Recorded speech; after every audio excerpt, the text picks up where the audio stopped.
Hello everyone, welcome to the class Biology, class 11 and chapter 10 cell cycle and cell division and lecture number 7. Last lecture में हमने meiosis 1 start कर रखा था, उसमें prophase 1 में हमने क्या किया था, पैकेटिन स्टेज कवर करी थी और आज के लेक्चर में हम पैकेटिन से जो नेक्स्ट स्टेज है दैट इज डिप्लोटीन उसको कवर करेंगे। ठीक है बेटा, और जिन्होंने प्रीवियस वीडियोस नहीं देखे हैं बच्चों ने, वो इस वीडियो के आई बटन पे जाकर अगर आप ऊपर क्लिक करेंगे तो आपको प्रीवियस वीडियोस शो हो जाएंगे। तो चलिए आगे बढ़ते हैं, आज हम स्टार्ट करेंगे डिप्लोटीन। तो म्योसिस 1 में हम आज पढ़ेंगे, प्रोफेज 1 ही चल रहा है हमारा, उसमें कौन सी stage, stage number 4 that is diplotene. इससे पहले हम क्या पढ़ चुके हैं, लेप्टोटीन, जाइगोटीन और पैकेटीन, 3 स्टेजेस हम पढ़ चुके हैं। तो ये 4th है दैट इज डिप्लोटीन।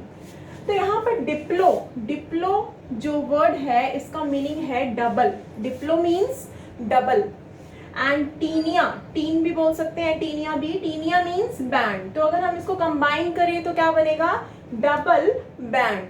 ठीक है, तो डिप्लोटीन मीन्स डबल बैंड। तो इसके कुछ फीचर्स हैं, ये फीचर्स साथ साथ आप डायग्राम के थ्रू समझिए क्योंकि डायग्राम के बिना आपको ये समझ में नहीं आएगा। तो सबसे पहला जो कैरेक्टरिस्टिक फीचर है that is synaptonemal complex breaks.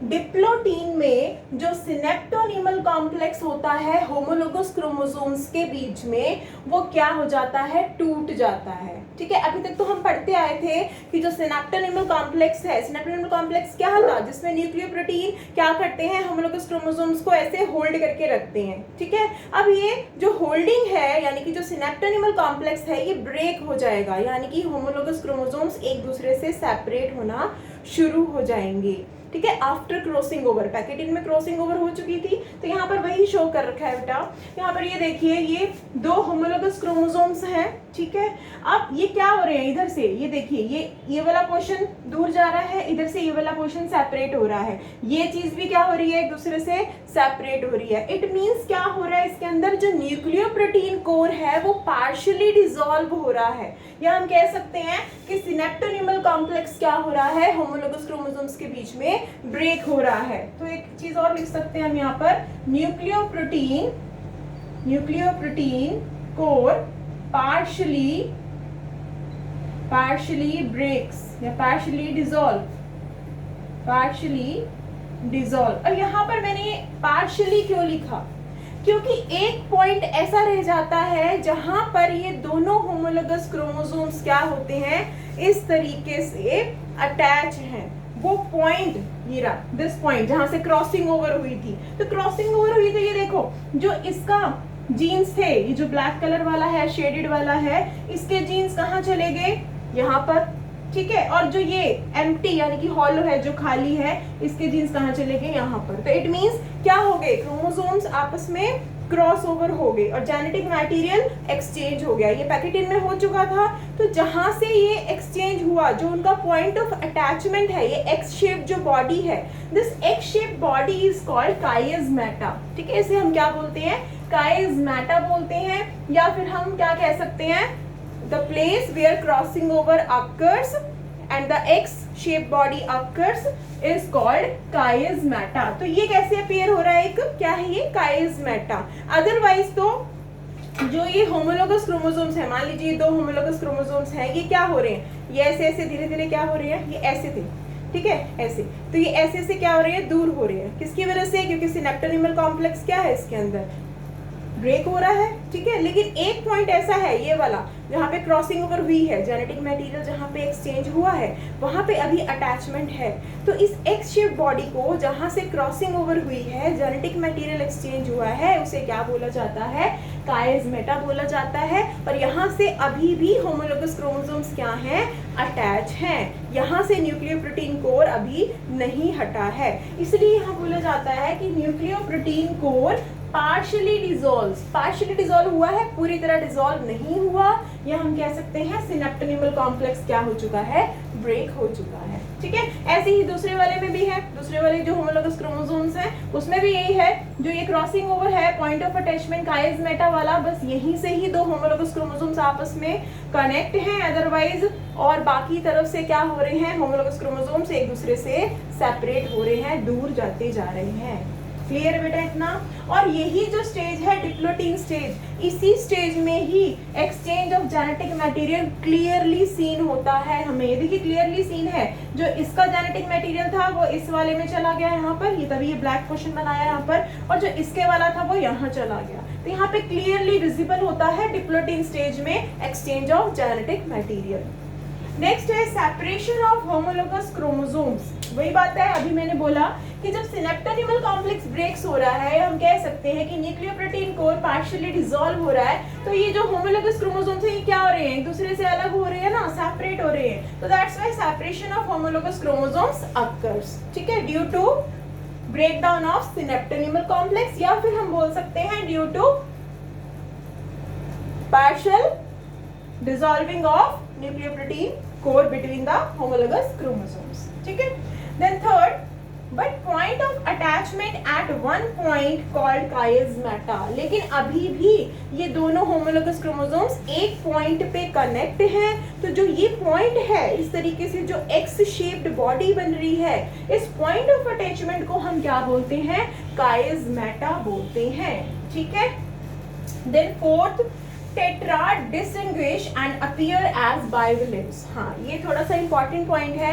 अभी तक हम पीछे से पढ़ते आ रहे हैं, पैकेटिन में हमने देखा कि टेट्राड फॉर्म बनती है इस तरीके से। मैं एक बार यहाँ पे रफली आपको बता रही हूँ, इस तरीके से था ना, पीछे हमने ऐसे पढ़ा था, दिस इज टेट्राड फॉर्म है ना, ये अलग थे, ये जो इसके डुप्लीकेशन थी क्रोमोसोम्स की, ये ऐसे ऐसे दिखाई दे रहे थे हमें। दिस इज बाइवेलेंट फॉर्म में टेट्राड फॉर्म क्या हो जाएगी, धीरे धीरे डिस्टिंग्विश होने लग जाएगी और ये इस तरीके से बाइवेलेंट फॉर्म में आ जाएंगे। This is bivalent form. ये मैंने पहले आपको टर्म समझा दी थी कि टेट्राड क्या होता है, बाइवेलेंट क्या होते हैं, डायड क्या होते हैं, ठीक है। तो ये बाइवेलेंट फॉर्म में आ गई, ये देखिए ये बाइवेलेंट फॉर्म में अपीयर हो गए। टेट्राड फॉर्म इनकी क्या होगी, डिस्टिंग्विश हो जाती है डिप्लोटीन स्टेज में।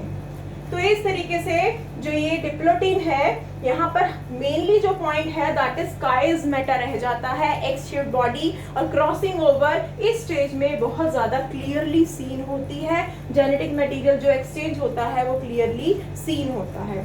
थोड़ा सा इस डायग्राम के बारे में मैं दोबारा सा बता देती हूँ कि कैसे बना रखा है, अगर बच्चों को कंफ्यूजन हो रही है तो इस तरीके से बनाया हुआ बेटा। ये देखिए, जैसे एक बना लिया, अब यहाँ पे हमें ये शो करना है कि ये जो होमोलोगस क्रोमोसोम्स हैं एक दूसरे से सेपरेट हो रहे हैं, इसलिए हम ये जो इसका ये क्रोमैटिड्स हैं इस तरीके से शो करेंगे कि ये दूर जा रहे हैं। अब यहाँ पे देखिए इसी के साथ है, ये वाला बना रही हूँ मैं, किस तरीके से बनाया था, यहाँ पर ऐसे बनेगा, ये इस तरीके से बना रखा है। अब ये क्या था, सॉलिड था, यानी कि सारा का सारा ये फिल्ड था। तो ये यहाँ पे जो इसका जेनेटिक मटेरियल है फिल्ड वाले का, वो कहाँ चला जाएगा, यहाँ पर इस वाले में थोड़ा सा क्रॉसिंग ओवर शो करनी है ना हमने, और जो इस वाला जेनेटिक मटेरियल यानी कि जो खाली था वो कहाँ चला जाएगा, इस वाले में। और ऐसे ही इस तरफ से आप क्रोमैटिड्स को, बाइवेलेंट्स को शो करेंगे। ये एक दूसरे से क्या हो रहे हैं, सेपरेट, लेकिन यहाँ पर पॉइंट ऑफ अटैचमेंट है, एक्स शेप बॉडी बनी हुई है, उसे हम क्या बोलेंगे, काइस्मेटा बोलेंगे। ठीक है, क्लियर है बेटा इतना। अब एक क्वेश्चन और आता है आपके नीट में, लैंप ब्रश क्रोमोसोम्स के नाम से, ठीक है। ऐसे एक ऑप्शन में आता है कि किस स्टेज में लैंप ब्रश क्रोमोसोम्स विजिबल होते हैं। तो पहले तो आपको ये पता होना चाहिए कि लैंप ब्रश क्रोमोसोम्स होते क्या है। एक बार आप ये नोट करिए, फिर मैं बताती हूँ थोड़ा सा लैंप ब्रश क्रोमोसोम्स के बारे में।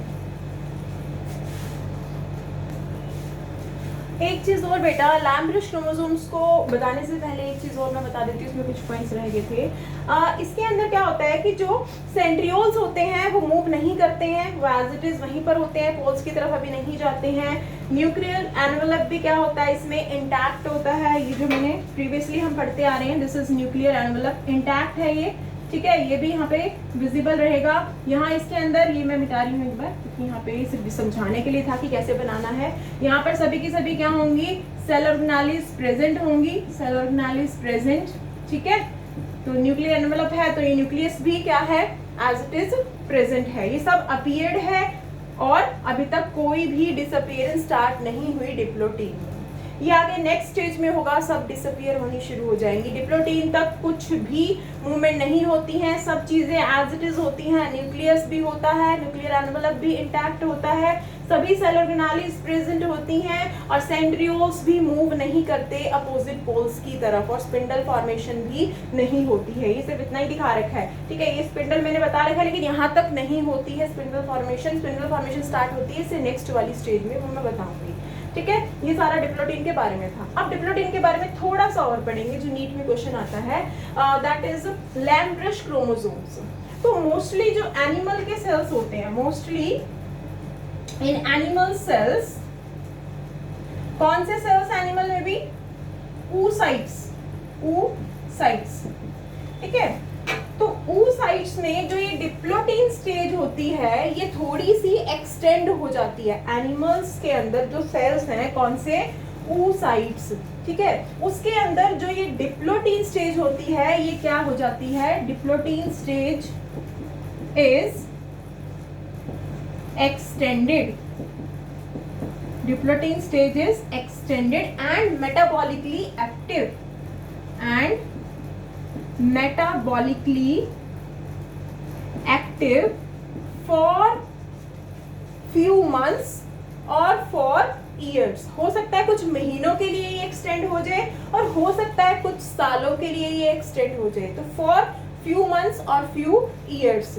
तो इसलिए डिप्लोटीन स्टेज को एनिमल्स के अंदर लॉन्गेस्ट स्टेज भी बोला जाता है, ठीक है। एनिमल्स के अंदर, सिर्फ oocytes की बात कर रही हूं मैं, कि एनिमल्स में डिप्लोटीन को एक्सटेंडेड और लॉन्गेस्ट स्टेज बोला जाता है क्योंकि ये कुछ महीनों तक भी, हो सकता है कुछ सालों तक भी मेटाबॉलिकली एक्टिव रहती है एनिमल्स के oocytes में। अब एक्टिव रह के ये क्या करती है, स्टेज में ऐसा क्या होता है जो इतने सालों तक, इतने महीनों तक यहाँ पे ये एक्टिव रहती है। एक्चुअल में oocytes में जो ये क्रोमोसोम्स हैं ये क्या होने लग जाएंगे डिप्लोटीन स्टेज में, ये क्रोमोसोम्स डीकंडेंस होने लग जाएंगे। Chromosomes decondense and helps in RNA synthesis. और क्या बनाने लग जाएंगे, आरएनए बनाएंगे, ठीक है। जो ये क्रोमोसोम्स हैं ये डीकंडेंस हो जाएंगे, ठीक है, कुछ महीनों तक, कुछ सालों तक। मेटाबॉलिकली एक्टिव है, डीकंडेंस है, और क्या काम कर रहे हैं डीकंडेंस होके, ये आरएनए बना रहे हैं। कहां पर, एनिमल सेल्स के oocytes में। तो ये जो डीकंडेंस क्रोमोसोम्स हैं, ठीक है, इन्हीं को हम क्या बोलते हैं, these are called lamp brush chromosomes. Decondense chromosomes which are helpful in making RNA for few years or months in animal cells. Which type of cells? In oocytes.